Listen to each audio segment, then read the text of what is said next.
Have you ever heard a joke so dark, so uncomfortable, that it actually made someone choke? Today, we're diving into a fascinating online discussion that started with exactly that. A joke about trauma that was just too much for one person, but a total lifeline for another. And it all really boils down to this one question. Can a joke actually be a survival tool? Can turning your deepest pain into a punchline be the very thing that holds you together? Well, a massive online conversation suggests that the answer is a resounding yes. So let's set the scene. It's super ordinary. A Reddit user, odd_freedom9198, is just giving a coworker a ride home. It's quiet, it's normal, until they pass a certain landmark. And at first, the conversation is totally innocent. Just a simple, polite question. Nothing seems out of the ordinary at all. And then, the pivot. The coworker tries to keep the small talk going, asking what the dad was like. And the response he gets? Whoa. It's just so blunt, so brutally honest, and it lands with the timing of a shocking punchline. The reaction in the car was not laughter, not even close. It was this visceral, physical shock. The shift from polite chat to raw trauma was so abrupt, the coworker literally started to choke, completely blindsided by what they just heard. But here's the thing. To the person who told the joke, their coworker's reaction was kind of hilarious, and they summed up their whole worldview in this one sentence. And this question right here, this is what kicked off our entire explainer, because it turns out a lot of people felt the exact same way. So yeah, that one story just blew up. It sparked this huge conversation, and out of it, the community came up with the absolute perfect term to describe this kind of dark, necessary humor. They called it a load-bearing coping mechanism. And just think about that for a second. It's like a critical support beam in a house, right? It might not be pretty, visitors might not understand why it's there, but if you dare try to take it away, the entire structure is going to collapse. And what's wild is that this phrase didn't come out of some psychology textbook. Nope, it came directly from the top comment in the thread. A user named Alexandra Littlebooks just hit the nail on the head, putting into words what so many people felt but never knew how to say. And once that concept had a name, boom, the floodgates just burst open.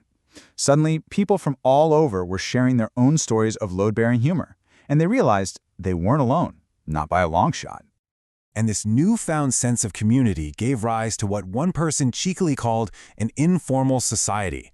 A club, really, united by loss and a very, very specific sense of humor. As this user puts it, being in the Dead Dads Club basically comes with a license to be irreverent. It's this shared understanding that some topics are absolutely fair game because sometimes laughing is the only way you can get through it. And oh man, did the examples start rolling in. Like this one from a user who has a go-to, cheerful, and totally jarring reply when someone asks about their dad.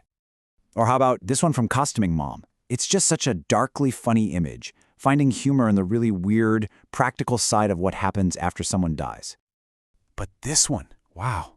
This one shows you just how far the humor can go. The same user shared this unbelievable, tragic, and let's be honest, darkly comic story about an accident with their father's ashes. It's a moment so completely absurd that you either laugh or you break.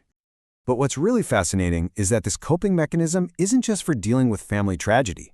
The discussion quickly showed that this exact same tool is used every single day by people in some of the most stressful jobs you can imagine. People from all walks of life chimed in, but a few professions just kept popping up. We're talking medical examiners, first responders, coroners, and maybe the one that surprises you a little bit, retail workers. They use it to deal with their own kind of daily frontline stress. I mean, this story right here is the perfect case study. For a medical examiner, someone who literally confronts death for a living, a dark sense of humor isn't just a quirk. It's a professional necessity. It's a shield.